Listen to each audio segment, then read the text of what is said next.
everyone, I am Diksha Jain and I cleared Civil Services 2018 exam with the 22nd rank and my optional was English Literature.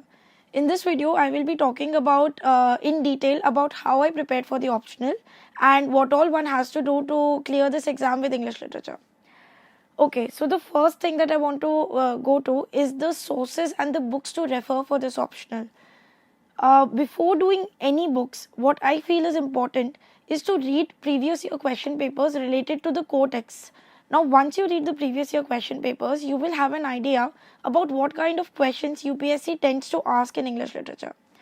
For this, after reading the question paper, these are the sources that I refer to and which I feel also one should refer. The first and the most important source is the core text. In English literature, we have dramas, poetry and novels and background topics. For the dramas, you have to read the original play.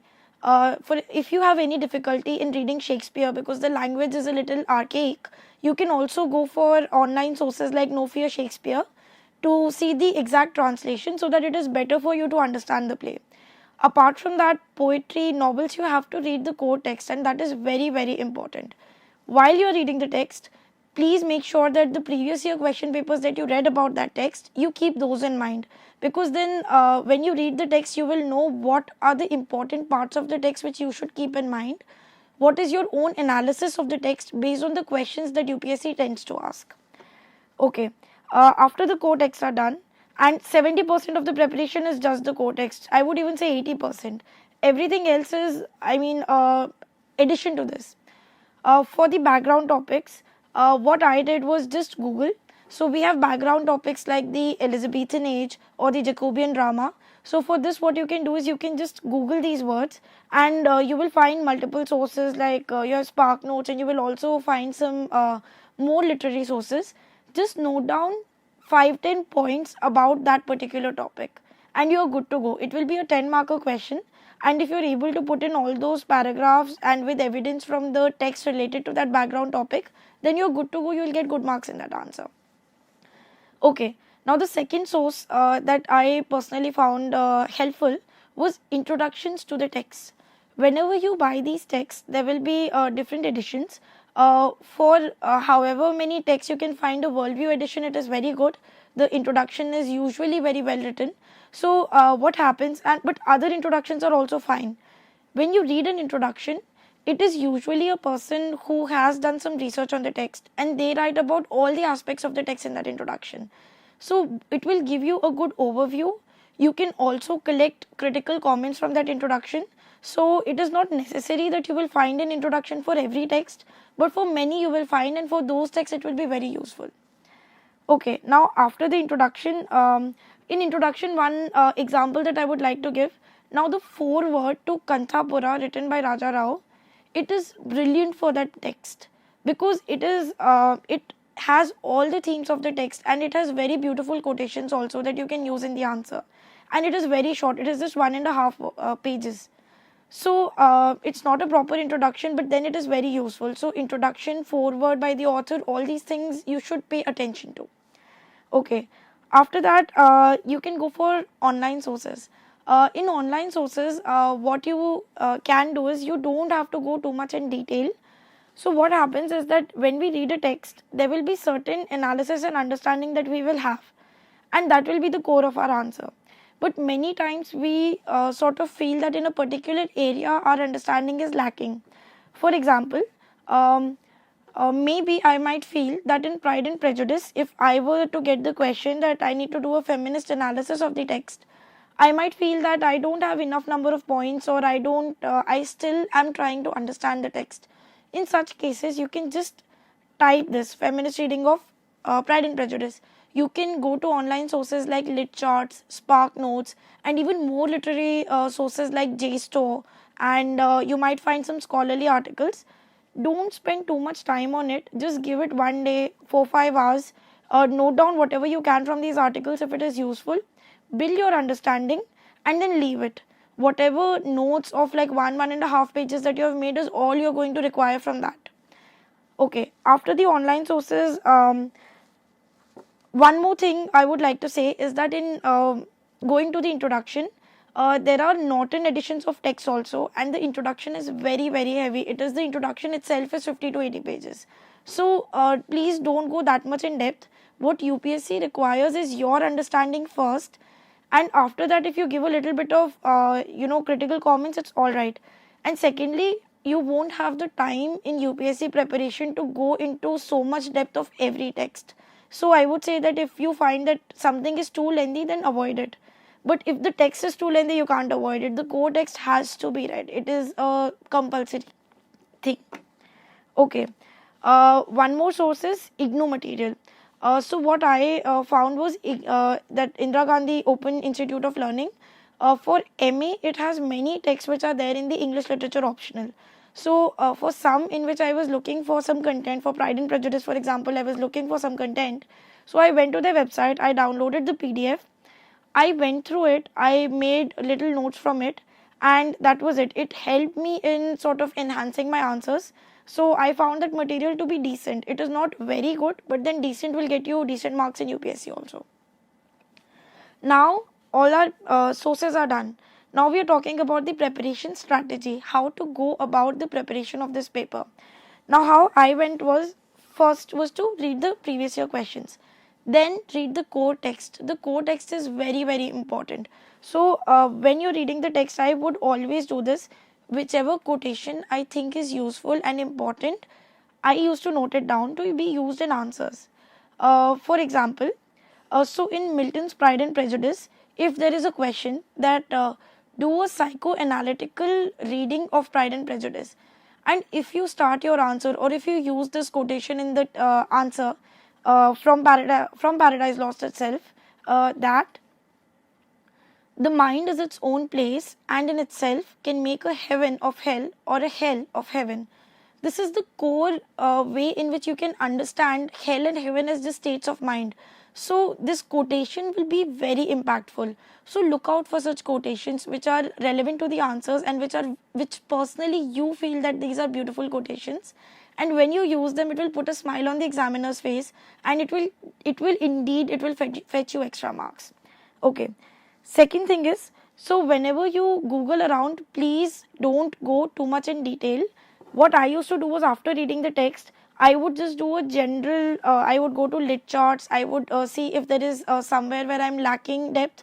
I would go and Google those things. I did not, compulsively Google everything about every text, because that is not required.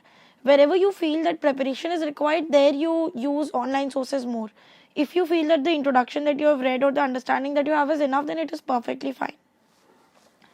Okay, now third thing is answer writing. Answer writing is the most important thing generally for UPSC mains, but also for UPSC optional paper. In English literature, how do you practice answer writing? Firstly, please use previous year questions to practice answer writing, because the major themes that are asked in UPSC are the same. They are being repeated because there are 4-5 themes for each text, and only they keep getting asked in a cyclical manner. So the more you practice, the more you will be prepared for the questions which will come in the exam. Okay, now I wanted to discuss a little bit in detail about answer writing. Firstly, in answer writing, what is important? A good introduction and a good conclusion is always important. In introduction, what you can do is, you can begin by a quotation, you can begin by your own understanding, which is well framed and apt to the question that is being asked, because the introduction has to be bang on the question. Please don't do this, that you in the answer you have just summarized the entire text, that this happened and then this happened, then she said this to this person, because that is not what they are asking. They are asking for your analysis. So the answer has to be analytical and not a summary based answer. Another thing in answer writing is use of quotations, as I mentioned earlier. The more quotations, at least use 3-4 quotations in one answer, it will fetch you at least 4-5 extra marks. I can tell you that much.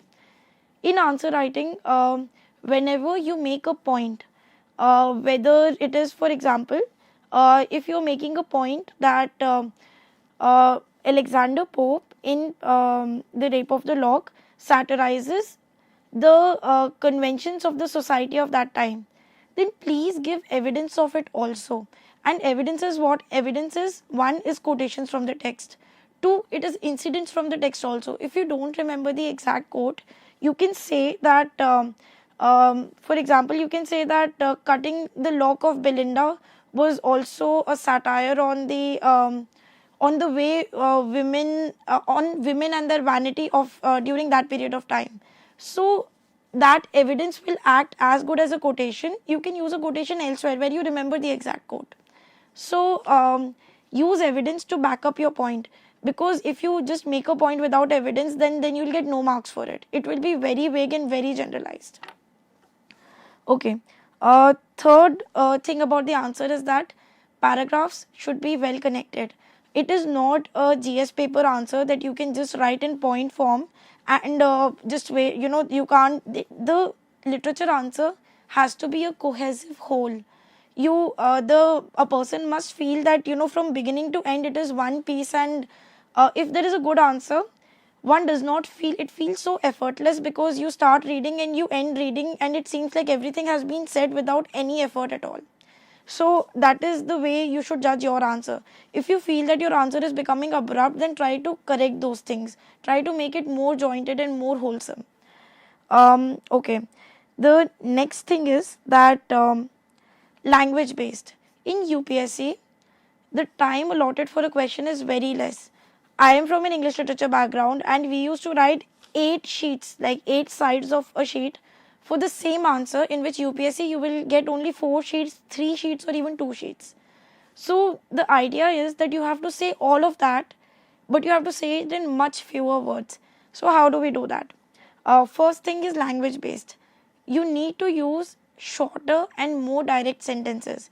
You can't be talking about if you can reach a place directly, please don't take the zigzag route, even though the zigzag route might be more beautiful and more artistic. The more direct and the more to the point you are in the answer, it will be more impactful and you will be able to say much more in your answer. In this regard also, what you can do is that in university what we used to do, that for making one point, we would give multiple evidences from the text. That if I am saying that that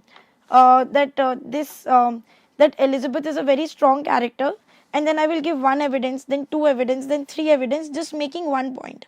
So that increases the length of the answer. It also shows that you've read the text well. But in UPSC that is not required. You give one good evidence for one point. With this, what will happen is that you will be able to include more points. You will be able to include diverse kind of quotations, diverse kind of evidences, and it will enrich your answer. What you were saying in 8 sides it is possible to actually say it in only 4 sides, but it has to be done very meticulously, and the only way to get there is to practice. The more answer writing you practice, the better your answers will become. And for this, there is a word of caution. Please practice with a timer. Because UPSC will give you 7 minutes for a 10 marker, I think around 14 minutes for a 20 marker. So if you are taking 20 minutes to write a 20 marker answer, then you will not be able to complete the paper. Then it will be pointless, because other answers which you knew, you will not be able to contribute anything to them. The idea is that whenever you practice answers, practice with a timer. Even if the quality goes back, you practice again, and slowly the quality will improve. Another way of doing it is also that you improve the quality first and then try to crunch it in time. But I found the former way to be more useful, because then once you get used to writing in a particular amount of time, then your mind starts working like that. So practicing in a timer is very, very important. The last thing which I found was important for my preparation was making consolidated notes. As I have mentioned earlier also, whenever I read a text, I used to note down the quotations. If I felt that I had a different perspective, a way of looking at that text, then I would also write down my point of view in that paper. Apart from that, I would also mention if I have read some quotation somewhere, some critics' comments, which I feel could be relevant to the answer, something from the introduction or online sources, then I would note all these things down in a piece of paper. Now, what this will lead to is a 4-5 sheet stapled, I used to staple them. So, 4-5 sheets of notes for one text, 2 sides for a background topic. And these can be easily revised. This time we had a 7-day break before the optional paper, and I could go through all my notes for all the texts before the exam. And I can tell you that really helps, because then you feel very refreshed and you feel in control of the exam. And it is easier to remember quotations if you've revised them recently. So do make consolidated notes. It is very useful, and it really helped me a lot. And I think that's it from my side. I personally, I did not take any classes. There are hardly any classes available for English literature. I did all of this on my own. I also got guidance from my mentor, Mr. Gaurav Garg. He's an IRS officer who also cleared on his own with English literature as a background. So it would be good if you can find somebody who can check your answers, because then you can get feedback on that. You can talk to college professors, you can talk to previous year people like me or other people who've cleared with English literature. There are many people. So it would be good if you can find somebody to correct your answers. And that would be all. It is a great optional to have, because the beautiful thing about literature is, number one, it does not feel like studying at all. So if you get bored after 4 days of studying GS, you can just pick up a novel, you can pick up a poet, and you can enjoy yourself and study at the same time. And it is a very beautiful thing. Even to this day, even I don't remember my GS papers that well, but I do remember my literature paper very well, because a lot of love and affection has got into it. So I hope you enjoy it as much as I have enjoyed giving this paper. Thank